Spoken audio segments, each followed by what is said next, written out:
pasa, mis hermanos? Espero que estén teniendo un muy buen día. En esta ocasión toca turno a la segunda parte de la vida amorosa de Cleopatra. Hoy hablaremos del romance entre ella y Marco Antonio.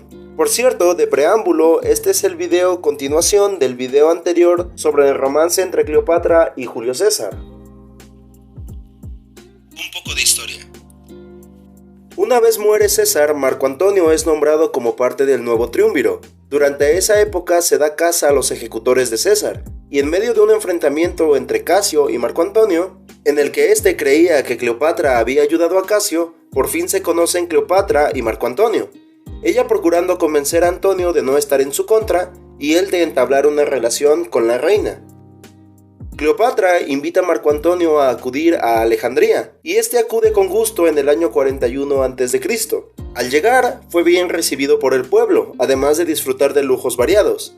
De parte de Marco Antonio había una predisposición para comenzar un romance con Cleopatra, quien por su parte tuvo a bien convertirse en la amante de Marco Antonio. Esto debido al poder que él ejercía, ya que le ayudaría a la reina a recuperar antiguos territorios tolemaicos. En la primavera del 40 a.C., Marco Antonio saldría de Egipto por motivos militares, y no volvería a ver a Cleopatra hasta 3 años después, pero mantendría correspondencia con ella. A finales de ese mismo año, Cleopatra daría a luz mellizos, Alejandro Helios y Cleopatra Selene II, hijos a quienes Marco Antonio reconocería como suyos. Entre amor y política. Ahora bien, había un detalle en este romance. Marco Antonio estaba casado desde antes de relacionarse con Cleopatra, y su esposa era la ambiciosa Fulvia, quien había iniciado la guerra de Perusia contra Octavio, con el propósito de ayudar a su esposo a ser el líder absoluto de Roma. Y ella, junto a Lucio Antonio, hermano de Marco Antonio, terminaron siendo asediados por Octavio. Al final, Fulvia fue exiliada de Italia, muriendo durante su exilio, mientras intentaba llegar a su esposo, Marco Antonio. Este suceso fue propicio para la reconciliación entre Marco Antonio y Octavio, sellando su relación con el traspaso mutuo de territorios, y con el casamiento entre Marco Antonio y la hermana de Octavio, Octavia la menor. De este matrimonio nacerían 2 hijas, Antonia la mayor en el 39 a.C. y Antonia la menor en el 36 a.C. Esto, por supuesto, provocó el distanciamiento de su relación con Cleopatra. Pese a ello, cuando comenzaron sus preparativos bélicos contra los partos, Marco Antonio convocó a Cleopatra para discutir asuntos urgentes, como el reinado de Herodes o el apoyo financiero para su campaña en Partia.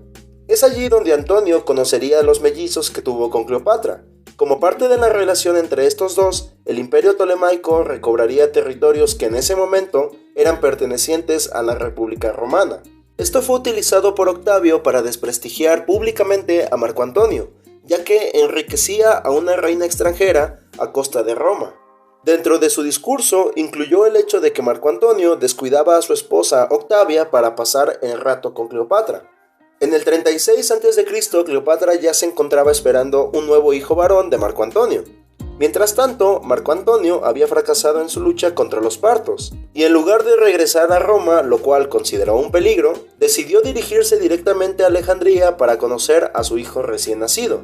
Después de esto, en el 35 a.C., Marco Antonio emprendió otra campaña contra los partos, esta vez con su esposa Octavia, acompañándolo y dirigiendo 2000 soldados. Pero Antonio hizo de las suyas y se fue nuevamente con Cleopatra, abandonando así a su esposa de camino al combate. Octavio presenta a su hermana de regreso a Roma como víctima de la situación. Poco a poco Marco Antonio comenzó a decantarse por su obsesión con Cleopatra, en detrimento de su reputación ante el pueblo romano.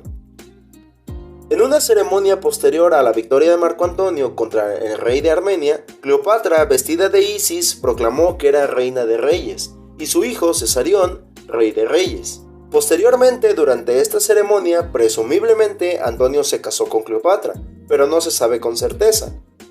En un documento conocido como las Donaciones de Alejandría, Marco Antonio solicitó que gran parte del territorio romano fuera cedido a sus descendientes con Cleopatra. Además, solicitaría divorciarse de Octavia. Adicional, Marco Antonio había reconocido a Cesarión, hijo de Cleopatra, como el heredero legítimo de César, en lugar de Octavio. Desastre de un romance. Al final, Octavio utilizó las acciones de Marco Antonio como las solicitudes para ceder territorio romano a una reina extranjera, acometer campañas militares sin consentimiento de Roma, repudiar a la dama romana Octavia y sobre todo recibir apoyo militar de Cleopatra contra él mismo, para denunciar a Antonio ante el Senado y de paso amedrentar a los aliados de Antonio en Roma. De esto resultó que Octavio le declaró la guerra directamente a Cleopatra, quien junto a Antonio enfrentaron a Octavio en la batalla de Accio. El número de navíos y tropas de los enamorados era mayor del dispuesto por Octavio. Sin embargo, dichas tropas no eran del todo aptas. La mayoría eran comerciantes que no habían combatido en su vida, mientras que Octavio tenía a su disposición tropas de menor número, pero con combatientes profesionales. El 2 de septiembre del 31 a.C., las fuerzas navales de Octavio, dirigidas por Marco Vipsanio Agripa, se enfrentaron a las de Antonio y Cleopatra. Como resultado, los amantes huyeron del enfrentamiento. Sus aliados fueron cambiando progresivamente de bando y sus tropas fueron desertando, finalizando dicho enfrentamiento la mañana del 3 de septiembre del mismo año, o sea, al día siguiente de su comienzo. Se dice que gran parte de la culpa de la derrota de esta batalla se debía a que Cleopatra priorizó la defensa de Egipto sobre el combate contra las tropas romanas.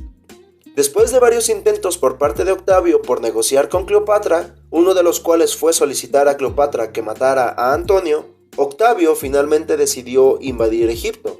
Marco Antonio intentó defender el reino de su amada, pero sus tropas finalmente se rindieron el 1 de agosto del 30 a.C. Cleopatra se ocultó en su tumba y mandó un mensaje a Antonio donde le informaba que se había suicidado. Ante tal noticia, Marco Antonio frenéticamente decidió quitarse la vida clavándose un cuchillo en el estómago. Tenía 53 años. Según el historiador Plutarco, fue trasladado con vida ante Cleopatra, quien aún no se había suicidado, pero tenía la intención. Sin embargo, ante la invasión de Octavio, fue detenida. El final. Octavio llegó a Alejandría y ocupó el palacio, arrestó a los hijos de Cleopatra y le prometió que la mantendría con vida, pese a que no le dio más detalles sobre sus planes. Pero posteriormente, al saber que sería llevada a Italia y básicamente sería exhibida en el triunfo de Octavio, Cleopatra decidió suicidarse, acompañada por 2 de sus sirvientas que también se quitaron la vida. Algunas fuentes indican que tomó una serpiente del desierto y permitió que la mordiera. Otras fuentes indican que usó un artefacto o una aguja con veneno. En todo caso, al ser hallada muerta, presentaba 2 pequeñas heridas punzantes en su brazo. En cuanto a Cesarión, primogénito de la reina, ya fallecida, se dirigió al Alto Egipto, donde sería nombrado Ptolomeo XV. Sería ejecutado por orden de Octavio el 29 de agosto del 30 a.C. La muerte de Cleopatra VII sería también el final del periodo helenístico de Egipto, pues se estableció como provincia romana. Si el video te gustó, regálame un enorme like, suscríbete si aún no lo has hecho y activa la campanita de notificaciones. Yo soy Gama, nos vemos en un próximo video, un saludo.